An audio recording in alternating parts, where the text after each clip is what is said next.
கர்த்தருடைய பரிசுத்தமான நாமத்திற்கு துதி கன மகிமை உண்டாகட்டும். மீண்டும் ஒரு விசை இந்த ஓப் டிவியின் வாயிலாக உங்களை சந்திப்பதில் நான் மிகுந்த மகிழ்ச்சி அடைகிறேன். கடந்த நாட்கள் முழுவதும் கர்த்தர் நம்மை கண்மணி போல காத்திருக்கிறார் என்பதில் எந்த விதமான சந்தேகம் இல்லை. அவருடைய கிருபை இம்மற்றும் நம்மை நடத்தி கொண்டிருப்பதற்காக நான் கர்த்தரை ஸ்தோத்தரிக்கிறேன். அது மாத்திரமில்லாமல் உங்கள் குடும்பங்களிலே சமாதானம் உண்டாக கடவுவதாக. என் அன்பு தேவஜனமே, கடந்த நாட்கள் முழுவதும் நாம் மதிப்பு மிக்கவர்களாய் என்கிற தலைப்பின் கீழாக அநேக துணை தலைப்புகளை வைத்து நாம் தியானித்து கொண்டிருக்கிறோம். அதில் இன்னைக்கு 12ஆம் துணை தலைப்பாக தீர்மானித்தது நடந்தே தீரும் என்கிற தலைப்பின் கீழ் நாம் தியானிக்க வந்திருக்கிறோம். Decided will happen. யார் தீர்மானித்தது நடக்கும், யார் தீர்மானித்தது நடக்காது என்பதை நாம் கொஞ்ச நேரம் இன்னைக்கு தியானிக்க போறோம். அதற்கு முன்பாக என் கேள்வி, தீர்மானம் என்றால் என்ன அப்படின்னு கேட்கும் பொழுது உங்களுக்கு எல்லாருக்கும் நல்லா தெரியும். ஒரு பிளான், இப்போ ஒரு தீர்மானம் பண்றோம். என்ன தீர்மானம் பண்றோம்? இந்த வருஷம் நான் எப்படி இருந்தாலும் பைபிளில் படித்து முடிச்சிடணும் அப்படின்னு எல்லாரும் நியூ இயரில் தீர்மானம் பண்ணியிருப்பீங்க. ஆனால் இன்னைக்கு வரைக்கும் ஒருத்தனும் அதை என்ன செஞ்சிருக்க மாட்டீங்க, முடிச்சிருக்கவே மாட்டீங்க. இல்லை இந்த வருஷம் நான் நல்லா ஒரு வண்டி வாங்கிடணும் அப்படின்னு தீர்மானம் பண்ணுவீங்க.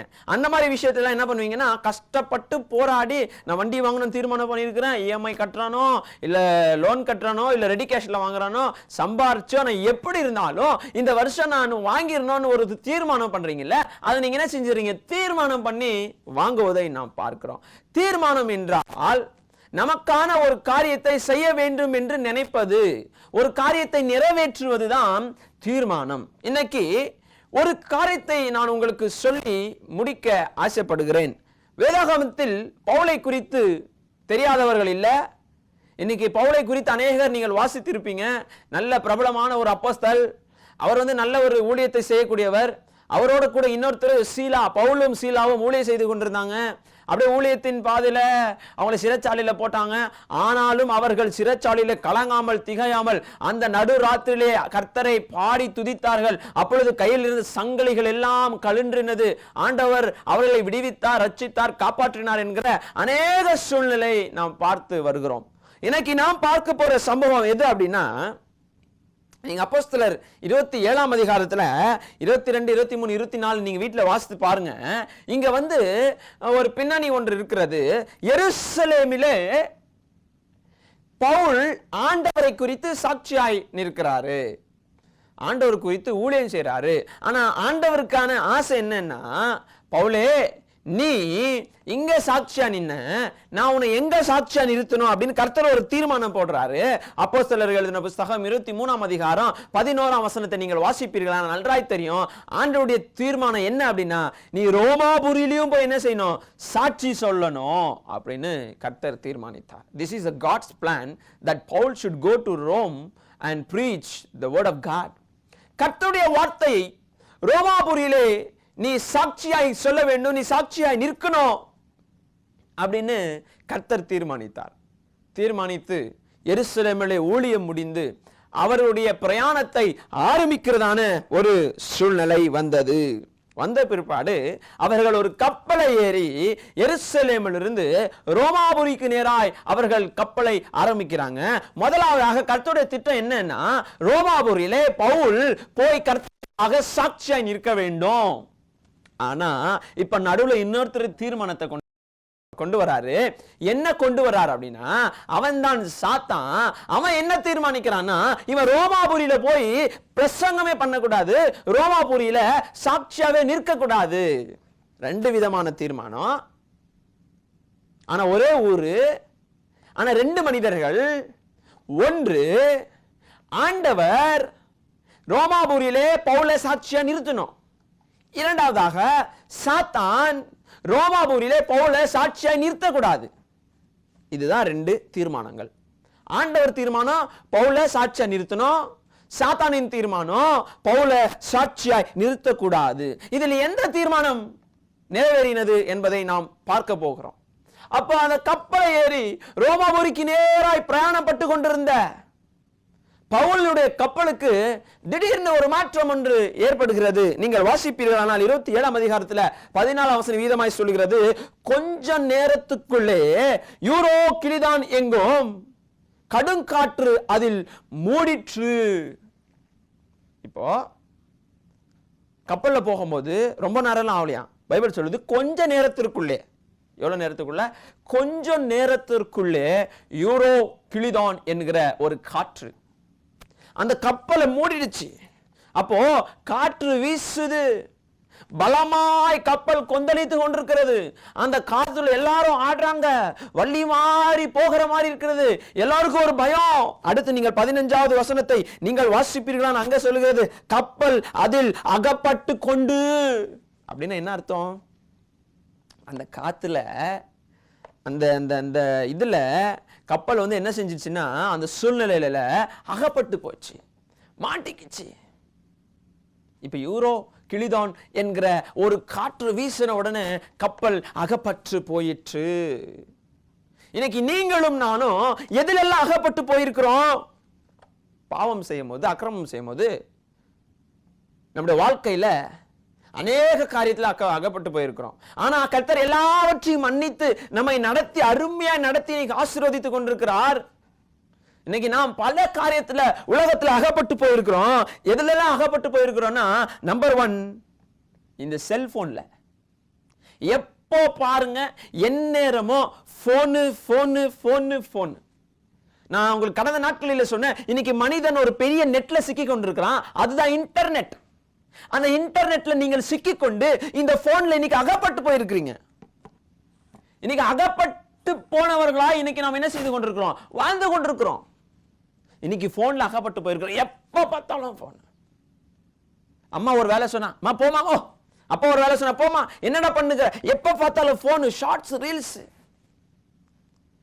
என் அன்பு தேவஜனமே, இன்னைக்கு நீங்கள் தொலைபேசியில் அகப்பட்டு போயிருக்கிறீங்க. உலகத்தின் இன்டர்நெட்ல நீங்கள் அகப்பட்டு போயிருக்கிறீங்க. அவர்கள் அகப்பட்டு மாத்திரம் போகவில்லை, இன்னொரு காரியமும் சொல்லுது. அதையும் வாசிக்கிற 27ஆம் அதிகாரத்துல 27ஆம் வசனம் எவ்வளவு நல்லா சொல்லுது பாருங்க.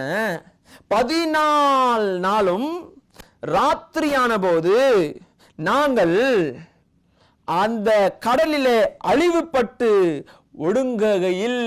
அப்படின்னு என்ன அர்த்தம்? 14வது நாள். அப்போ ஒரு நாள் இல்ல, 2 நாள் இல்ல. இந்த யூரோ கிளிதான் என்கிற காத்து, சாத்தானுடைய திட்டம் பாருங்க. இப்படி ஒரு காற்று அனுப்பிட்டோம்னா கப்பல் முன்னாடி போவாது, அவங்க அதுல சிக்கி கொள்ளுவாங்க. அவங்கள அதுல சிக்க விட்டுட்டோம் அப்படின்னா ரோமாபுரிக்கு போக முடியாது. ரோமாபுரிக்கு போகலன்னா நான் ஜெயிச்சிருவேன்கிற ஒரு பெரிய தீய குணம், அரக்க குணம் உள்ள சாத்தான் எப்படியெல்லாம் அழிவுபட்டாங்க. இன்னைக்கு நீங்களும் நானும் எப்படி அழிவுபட்டு கொண்டிருக்கிறோம்? இப்படி ஆண்டவர் பக்கமும் ஓடுறோம், இப்படி உலகத்திற்கும் ஓடுறோம். அப்படின்னா அழிவு என்ன? அங்கும் இங்கும் திரிவது. அப்படி இல்லாம இப்படி இல்லாம அந்த பக்கமும் ஓடுறோம், இந்த பக்கமும் ஓடுறோம். அப்படியும் சாயிரும், இப்படி சாயிரும், எல்லா பக்கமும் சாயிரும். சபைக்கும் சாயிரும், உலகத்திற்கும் சாயிரும், சொந்தத்திற்கும் சாயிரும், சமுதாயத்திற்கும் சாயிரும். எல்லா பக்கம் சாய்ந்து சாய்ந்து சாய்ந்து உலகத்தில் அழிவுபட்டவர்களா இன்னைக்கு நீங்களும் நானும் வாழ்ந்து கொண்டிருப்பதை பார்க்கிறீர்களோ? ஒன்னு சொல்லவா? அப்படி அகப்பட்டு அப்படி அழிவுபட்ட பொழுது, கர்த்தருடைய வார்த்தைக்கு விரோதமாய் நீங்கள் செய்யும் பொழுது ஒரு காரியம் நடக்கும். அந்த வசனத்தை வாசிக்கிற நீங்க நல்லா கவனிக்கணும். 27ஆம் அதிகாரம் 20வது வசனம் சொல்லுகிறது, அநேக நாளாயிற்று சூரியனாவது நட்சத்திரங்களாவது காணப்படவில்லை. சூரியனும் வெளிச்சம், நட்சத்திரனும் வெளிச்சம். ஆனா இன்னைக்கு அநேகருடைய வாழ்க்கையில ஏன் வெளிச்சம் இல்லை தெரியுமா? ஏன் வெளிச்சம் இல்லை தெரியுமா? நீங்கள் சாத்தானின் கையிலே அகப்பட்டு போயிருக்கிறீர்கள். உலகத்தில் அழிவு கொண்டிருக்கிறீர்கள், அழிவுபட்டு போய் கொண்டிருக்கிறீர்கள். ஒரு பக்கம் அவன் கையில் அகப்பட்டோம், ஒரு பக்கம் அழிவுபட்டு கொண்டிருக்கிறோம். மொபைல் அகப்பட்டு இருக்கிறோம், உலகத்தில் அழிவுபட்டு கொண்டிருக்கிறோம், உலகத்தின் ஆசபாசங்களுக்காக ஓடிக்கொண்டிருக்கிறோம். நோ, இப்படி அகப்பட்டு அழிவுபட்டு நாம் திரிந்து கொண்டு இருப்போமானால் நம் பக்கம் குற்றத்தை வைத்துக் கொண்டு நம் கர்த்தர் மீது குற்றம் சாட்டுவது அது நல்லதல்ல. ஆனா பவுலுடைய வாழ்க்கையில பாருங்க, அவன் கர்த்தருக்காக சாட்சி நின்ன பார்த்தான். கர்த்தருக்காக சாட்சியா நிக்கணும்னு ஆசைப்பட்ட பவுலனுடைய வாழ்க்கையில சாத்தானுடைய திட்டம் அவன் தீர்மானித்தது எப்படியாவது நடத்தி பார்க்கணும்னு நினைச்சான். ஆனா ஆண்டவர் கைவிட்டுருவாரா? ஆண்டவர் பவுலோட இருப்பது யாருக்கு தெரியும்? சாத்தானுங்களாவது தெரியும், பவுலுக்கு தெரியும். எல்லாமே இப்ப முடிஞ்சிச்சு, எல்லாமே முடிஞ்சிச்சு. ஆனா இப்ப கர்த்தர் அத்தனை நெருக்கடியில இருந்தும் அவங்கள காப்பாத்தி ஒரு தீவுல அந்த கப்பலை நிற்க கர்த்தர் கிருபை செய்றாரு. எந்த தீவுன்னு யாராவதுனால சொல்ல முடியுமா? பட்டுன்னு சொல்லுங்க பார்க்கலாம். வெரி குட், நீங்க படிக்கலன்னு அர்த்தம். மெலித்தா என்கிற தீவு. இத்தனையும் நடந்து அந்த மெலித்தா தீவு கிட்ட கப்பல் கரையோரத்தில் சேருவதை நாம் பார்க்கிறோம். அப்ப எல்லாம் இறங்குறாங்க. வாசிக்கலாமா? 28ஆம் அதிகாரம் 1வது வசனம். நாங்கள் தப்பி கரை சேர்ந்த பின்பு அந்த தீவின் பேர் மெலித்தா என்று அறிந்தோம். அப்ப அந்த தீவு பேர் என்னங்க? மெலித்தா தீவு. இப்ப இந்த மெலித்தா தீவில் இருக்கும் பொழுது எல்லோருக்கும் ஒரு குளிர். 2வது 3வது வசனத்தை நான் வாசிக்கிட்டுங்களா? பவுலும் சீலாவும் வெறுகுகளை வாரி என்ன செஞ்சிருந்தாங்க? அந்த நெருப்புல போட்டுனே இருந்தாங்க. என்ன அர்த்தம் அப்படின்னா, அந்த மெலித்தா தீவுல ஒரு குளிரான ஒரு தீவு. அந்த குளிரான தீவுல எல்லாம் என்ன செய்யறாங்கன்னா, நெருப்பு கொளுத்துறாங்க. குளிர் காயலாம் அப்படின்னு நெருப்பு கொளுத்தி கொண்டிருக்கும் பொழுது பவுலும் சீலாவும் என்ன செய்யறாங்கன்னா, அத்தனை பேர் இருந்தாங்க. எத்தனை பேர் இருந்தாங்க? 175 பிளஸ் 1, 175 பேர் ஜனங்க பிளஸ் பவுல் 1, கிட்டத்தட்ட 176 பேரு அந்த கப்பலில் இருந்தாங்க. 176 பேர்ல சவுலுக்கு மாத்திரம் விசேஷித்த ஒரு சம்பவம் இங்க நடக்குது. நீங்க அதை பாருங்க, கேளுங்க, கொஞ்ச நேரம் நீங்க அதை கேளுங்க. பைபிள்ல பாருங்க, நான் பேசுறத கேளுங்க. அப்போ அந்த 3வது வசனம் விதமாய் சொல்லுகிறது, பவுலும் சீலாவும் வெறுகை வாரி அந்த நெருப்பிலே போடுகையில் ஒரு விரியன் பாம்பு அனல் உரைத்து புறப்பட்டு அவனுடைய கையை கவி கொண்டது. வசனம் என்ன சொல்லுதுங்க? இப்போ எந்த புத்துல எந்த பாம்பு இருக்குதுன்னு சொல்றாங்க, கேட்டிருக்கீங்க. இங்க பார்த்தா வெறுகுலையும் என்ன செஞ்சிருக்கிறது? ஒரு விரியன் பாம்பு இருந்திருக்கிறது. இப்ப அந்த வெறுகெல்லாம் எடுத்து நெருப்புல போடும் பொழுது அனல் உரைத்து அந்த பாம்பு, விரியன் பாம்பு பவுலுடைய கையை என்ன செஞ்சுச்சான்? அப்படியே கவிடிச்சான். கடிக்கல, கவச்சுன்னா அப்படியே பிடிச்சிக்கிறது. அப்ப பவுலுடைய கைய யார் பிடிச்சிட்டாங்க? விரியன் பாம்பு பிடிச்சிட்டான். இது யாருடைய தீர்மானம்? சாத்தானுடைய தீர்மானம். விரியன் பாம்பு பவுல போய் கடிச்சிரோம்னா பவுல் உயிரோட இருக்க மாட்டான், செத்து போயிடுவான். அவன் செத்துட்டான்னா போதும், அவன் போய் ரோமாபுரியில சாட்சியா நிற்க மாட்டான் அப்படிங்கிற ஒரு எண்ணம். ஆனா அது நடந்த பிற்பாடு 4ஆம் வசனம் வீதமாய் சொல்லுகிறது, விஷப்பூச்சி அவன் கையிலே தொங்குகிறதை அந்நியர்கள் அதை தீவியார் காணும் போது இந்த மனுஷன் கொலைபாதகன். பாபா பாபா பாபா எப்படி சொன்னாங்க பாத்தீங்களா? இப்போ அந்த விஷப்பூச்சி, அந்த விரியன் பாம்பு கவிட்டு விட்டுலையா, அப்படியே கவி தொங்கி கொண்டிருக்கிறதா. தொங்கி கொண்டிருக்கிற அந்த பாம்பை அந்த தீவார் கண்டு, அநேகர் கண்டு, ஐயோ இவன் மனுஷனு கிடையாது, இவன் கொலைபாதகன், இவன் மோசக்காரன், இவன் அக்கிரமக்காரன், இவன் பாவி, இவன் அநியாயக்காரன், பலவிதமான தூஷணங்கள் பவுலுக்கு நேரா எழுந்து வந்தது. ஆனா பவுல் என்ன பண்ணாரு? பவுல் என்ன பண்ணாரு? வாசிக்கலாமா? அடுத்து 5வது 6வது வசனத்தை வாசிக்கிறேன். அவன் அந்த பூச்சியை தீயில் உதறி போட்டு ஒரு தீங்கும் அடையாதிருந்தான். இங்க வசனம் என்ன சொல்லு தெரியுங்களா? கவி கொண்டிருந்த பாம்ப எப்படி வெறுக தீயில போடுறானோ அப்படியே போயிட்டு, என்னையா நீ கவுற அப்படின்னு ஒன்னு அப்படியே லேசா உதறி விட்டாராம். உதறி விட்டு ஒன்னும் ஆகாதபடி, அவனுக்கு எதுவும் தீங்கே நடக்காதபடி அழகா உட்கார்ந்திருந்தாராம். அடுத்தடுத்து வாசிக்கும் பொழுது எல்லாரும் சபிச்சாங்க, திட்டினாங்க, கேலி பண்ணாங்க.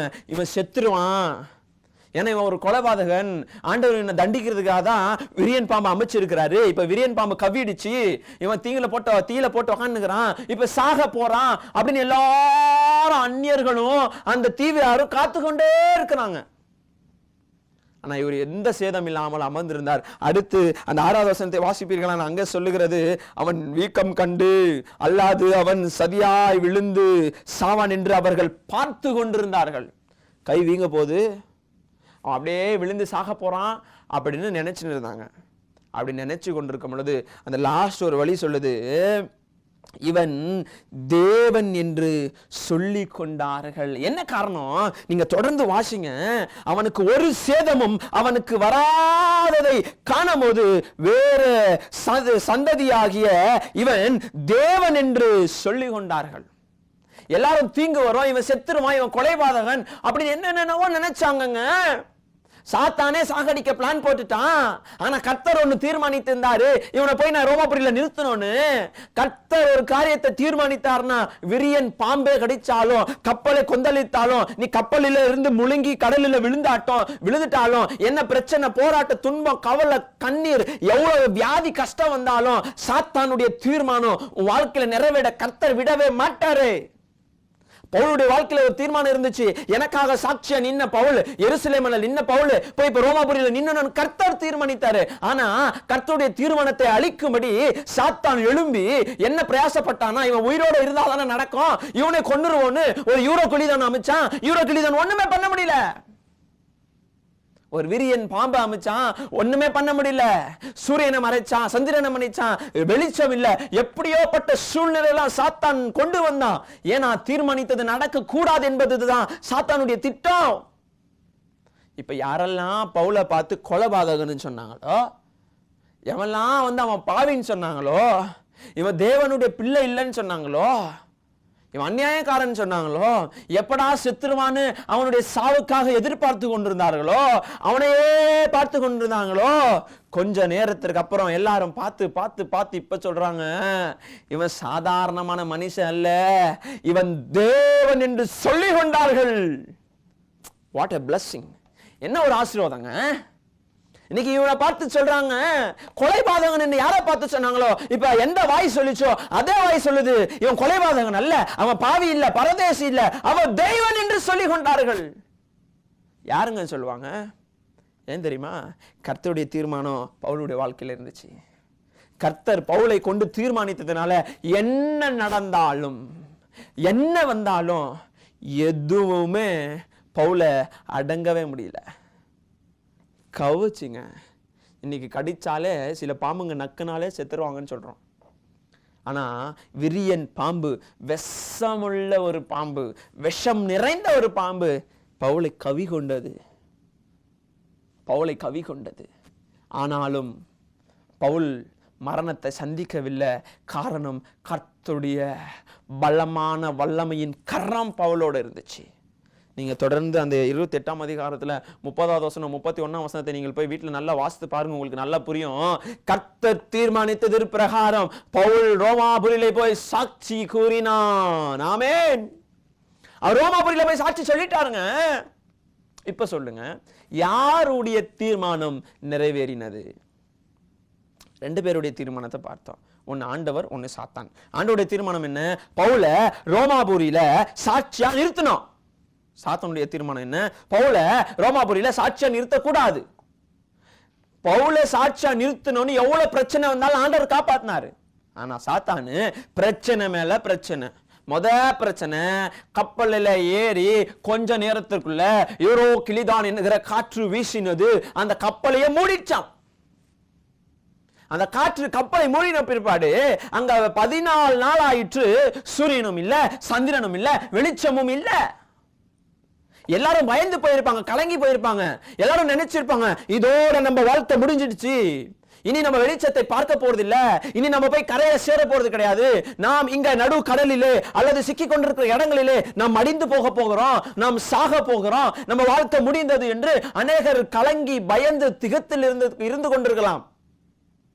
என் அன்பு தேவ ஜனமே, கர்த்தருடைய தீர்மானம் உன் வாழ்க்கையில இருந்துச்சுன்னா, கர்த்தர் உன்னை கொண்டு சில காரியங்களை தீர்மானித்திருப்பாரானால், உனக்கு விரோதமாய் உனக்கு எதிராய் பல ஆயுதங்கள் எழும்பினாலும் அது வாய்க்காது.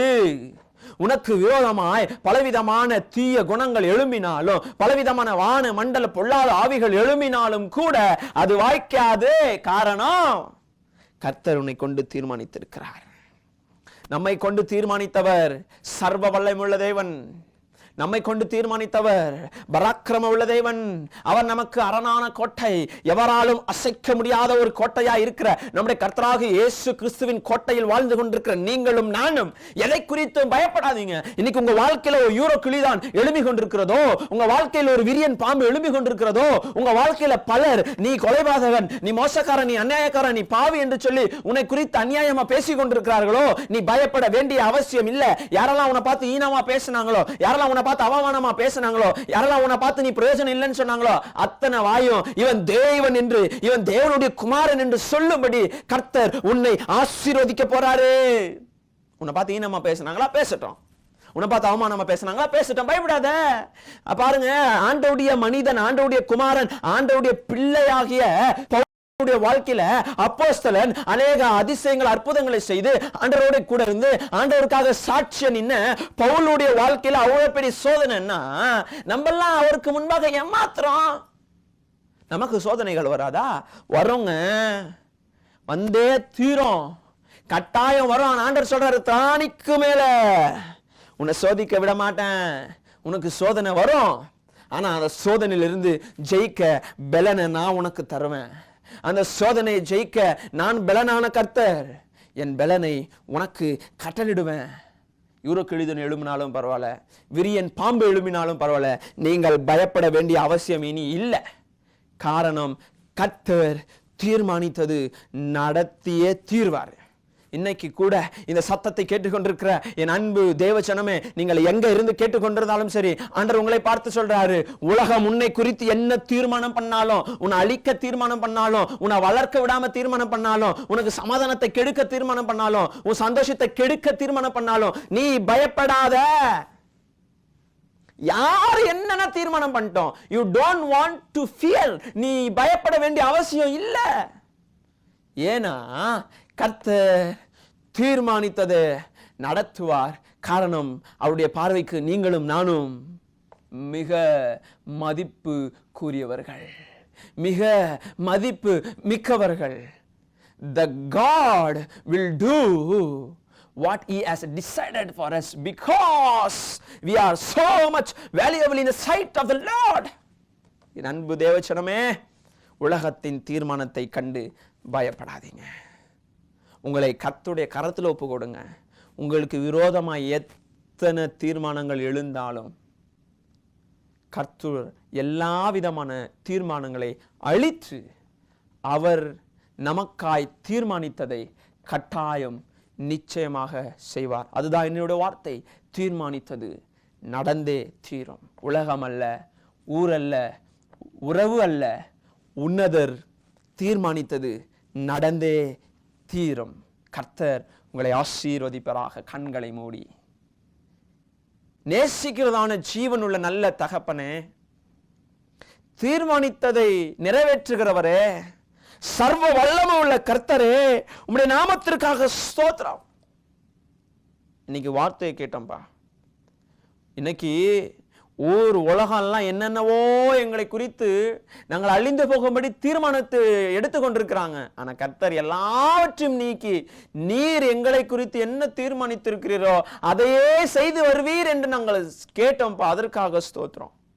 என் அன்பு நேசபதியே, இந்நாள் வரை உலகு போக்கில ஓடி உலகத்தின் தீர்மானத்தில் சிக்கிக்கொண்டு நாங்கள் மடிந்து நாங்கள் கண்ணீரோடு இருப்பதை கர்த்தர் நீங்க அறிந்திருக்கிறீங்க. அப்படிப்பட்ட பிள்ளைகள் பாரத்தோடு இந்த ஜபத்தை கேட்டுக்கொண்டிருப்பார்கள். ஆனால் இன்னைக்கு எத்தனை பேர் ஒப்பு கொடுக்கிறார்களோ, கீழியாத்தின் பிசின் தைலத்தை ஊற்றி அவர் காயத்தை கர்த்தர் நீர் ஆற்ற வருவீராக இயேசுவின் நாமத்தினால். கர்த்தாவே, உம்முடைய கரங்களில் ஒப்பு கொடுக்கிறோம். உம்முடைய தீர்மானத்தின்படியே எங்களை நடத்துவீராக. தாழ்த்துகிறோம், ஒப்பு கொடுக்கிறோம். இயேசுவின் நாமத்தில் ஜெபிக்கிறோம் நல்ல பிதாவே, ஆமென். என் ஆத்துமாவே கர்த்தரை ஸ்தோத்திரி, என் முழுமையோட பரிசுத்த நாமத்தை ஸ்தோத்திரி. என் ஆத்துமாவே கர்த்தரை ஸ்தோத்திரி, கர்த்தர் செய்த சகல உபகாரங்களை மறவாதே. Amen, amen. Praise the Lord. கர்த்தர் உங்களை ஆசீர்வதிப்பாராக. Praise the Lord. Praise the Lord.